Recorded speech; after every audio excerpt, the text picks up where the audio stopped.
నూతన హైకోర్టు నిర్మాణానికి శంకుస్థాపన అనంతరం సుప్రీంకోర్టు సీజే మాట్లాడుతున్నారు. ఇప్పుడు ఆ లైవ్ చూద్దాం. From the different regions, we come from different cultural backgrounds, we belong to different religions, but the most important thing that marks out all of us as lawyers is the great syncretic tradition in India, which is that in the work which we do, we rise above our birthmarks which define our existence. Our birthmarks are our reason for existence, but as lawyers and as judges who come from the bar or from the services, we rise above those birthmarks in the sense that our identity is a universal identity, which is the quest for justice in the framework of a constitution governed by the rule of law. And I think in the world around us, as we find so many differences, and I think technology, the social media, has exacerbated those differences between people. But something that stands out within our institution is our universality, our ability to stand with each other, and our ability to pursue a common quest for justice. I think that is really truly the hallmark of the judiciary and of the bar, which is one of the richest tributaries of the judiciary in our country. The setting up of a new High Court building is a watershed in the history of our state, the state of Telangana, for more than one reason. The dignity with which judges work, the dignity with which lawyers can work, defines the dignity of the institution itself. We have, for instance, district judiciary across India, district courts across India. I've been an administrative judge as a young judge of the High Court in many of those districts, where there was not even a common washroom for women lawyers. Young women judges who had to come to court to do their work often found that there was not even a washroom for young women judges, who left their homes early in the morning and the next time they would use the washroom was at 6 o'clock in the evening. This is the truth of the Indian district judiciary, though things are changing. Recently, the Supreme Court of India, through the Center for Research and Planning, put out a report on the state of the Indian judiciary. And the report which was put out by the Supreme Court of India shows and demonstrates a significant deficit in infrastructure, not merely in the district judiciary, but in the high courts as well. Our judges must have a sense of belonging. They must have a sense of self-worth. Lawyers must have a sense of self-worth, that the institution in which they spend their lives is truly an institution to be proud of. And therefore the creation of new chambers for lawyers, the creation of areas where judges and lawyers can interact, areas where we can train younger members of the bar to join the district judiciary, are crucial to the evolution of our own institution of the judiciary, of which we are such proud members today. I've been delighted to inaugurate and set in motion the e-Seva Kendras is as many as 32 districts. What is the value of the e-Seva Kendras?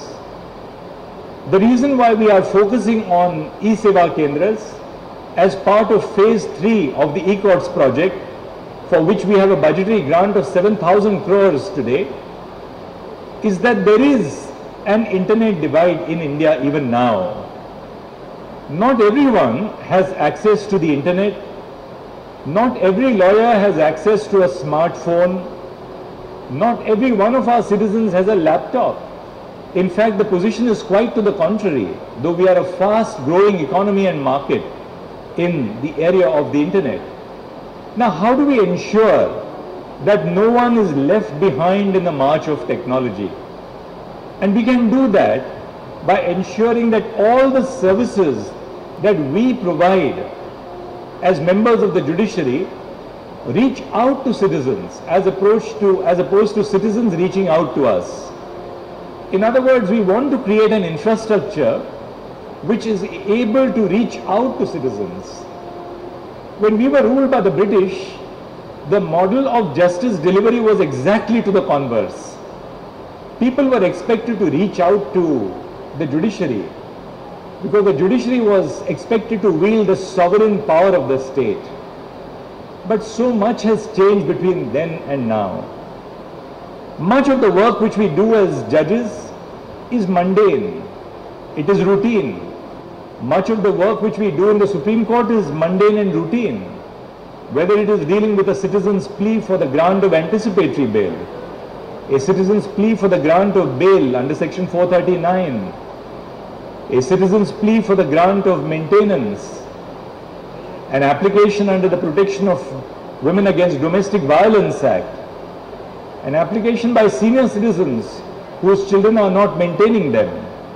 So a lot of the work which we do is of a routine nature for which we are trained, whether as a member of the district judiciary, the high courts, and then this is really a continuing facet of the work which Supreme Court judges do. But so much has then changed. The demography in which we work as judges has changed completely. We are today a young society, and a society which is becoming younger and younger by the year.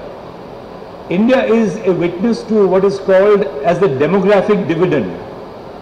And one of the key features of the demographic dividend is that our professions, be it the profession of medicine, be it the profession of law, or be it the profession of politics itself, are increasingly being occupied by younger people and younger citizens.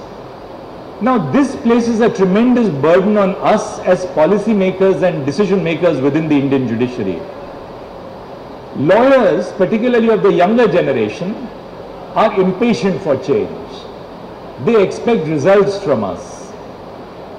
Younger members of our citizenry don't appreciate that they have to stand in queue and wait for days and months and years to render evidence as witnesses in a criminal or a civil trial, or for their cases to be called out over such a length of time.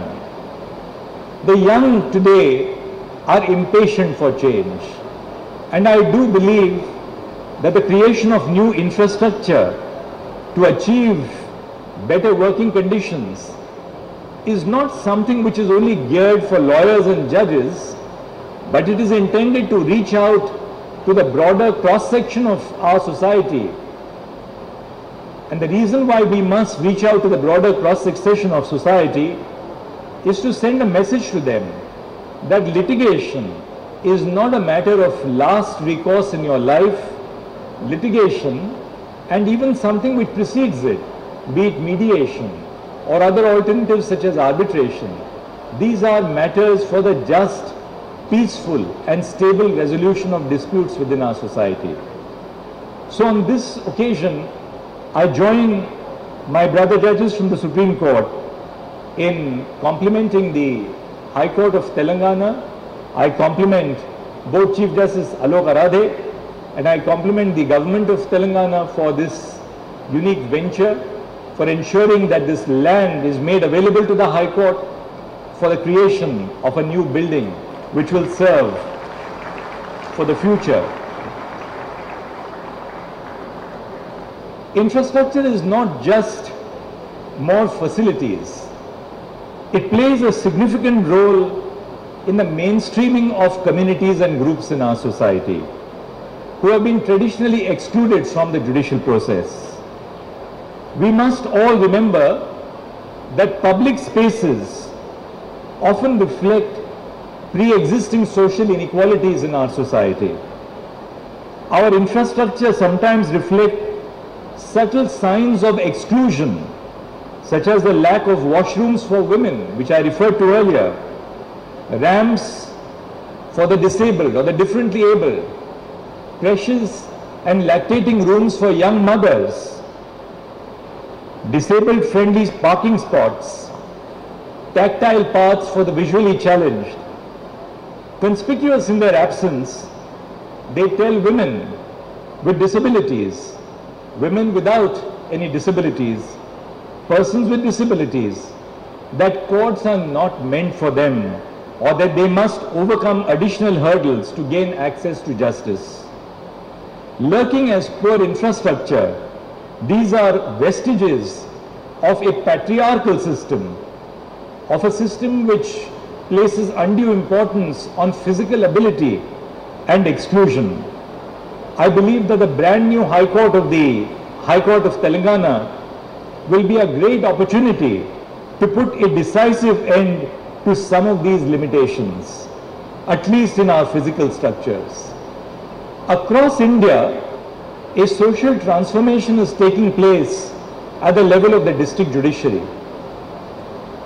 As you look at the fresh recruitment to the district judiciary, you will find that in almost all states where women's education has taken root, over 50% of the new recruits are women. Now, as these young women enter the district judiciary, in the next decade or two, they will be rising up the echelons to hold positions at the bar and judicial positions, whether in the district judiciary or in the high courts, in an ever-growing manner. It is therefore important that we create new bar rooms for women, areas where they can work, they can debate, and they can mentor each other. And finally, my last word for both judges and lawyers. All of us who have risen from the ranks, all of us who have practiced before the High Court and then became judges of the Supreme Court, Brother Narasimha directly as a member of the bar, Brother Justice Sanjay Kumar, Justice Bhatti and I as members of the High Court who eventually came to the Supreme Court, all of us have been mentored by generations of judges and lawyers. We are what we are because of the mentoring which we received from judges and lawyers when we were young juniors. I remember as a young lawyer, I was asked to mention a case for adjournment. I went to the court without even a paper in my hand because a member of the bar had told me, please mention this matter, I am not well today. I went to court without a scrap of paper in my hand.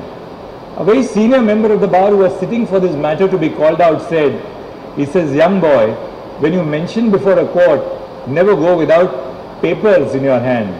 They may not be the papers of that case, but you must have papers of some case in your hand.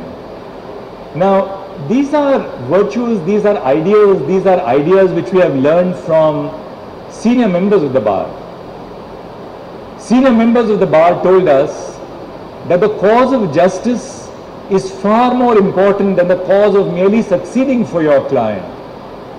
Because ultimately, the cause of justice reflects the wider goal which the system is bound to preserve. But more importantly, a lawyer who is acquiring a reputation of being a fair lawyer acquires that reputation permanently. A lawyer who is liberal with the truth acquires the reputation of being a lawyer who is liberal with the truth. So these are mentoring values which we learn from senior members of the bar, senior members of the judiciary. On my second day as a young judge of the Bombay High Court in March or April of 2000, we concluded the hearing of a very important case relating to tenders. My senior colleague who was presiding over the division bench called for the stenographer and said, please start dictating the judgment. I looked at the senior colleague and I said, do you mind if I dictating it at home? And he said, if you don't dictate it today, you will never learn the art of dictating it in the court. So these are small instances, nothing very major, but ultimately which add up to the whole cycle of life. But I will impress upon members of the bar that the one thing today which the bar lacks is mentoring. And I find that in the Supreme Court as well. If that is so in the Supreme Court, which is the apex bar of the nation, I can well imagine what must be the position across India. Young lawyers today are not mentored by seniors. It is important that young members of the bar are mentored by the seniors.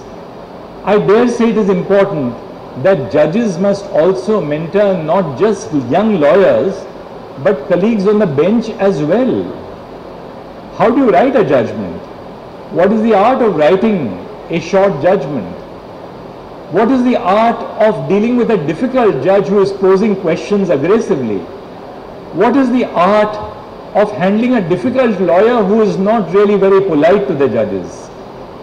These are matters which you acquire in our relationship, in our discussions, in our debate within and outside the court. So I end my little presentation today by telling you that creating a tradition of a high court requires good infrastructure, but the creation of traditions is something far more profound than just the creation of infrastructure. And the creation of traditions is based on what human beings which man the institution give to that institution. And I'm sure that those who have preceded us and to whom we owe a great deal in terms of the traditions of this court will be our guiding lights as we create a new and better future for the state of Telangana. I am deeply grateful to all of you for inviting me for this function this evening, and thank you very much for this opportunity. I'm sure that we will be seeing the inaugural also in the very near future. Namaskar.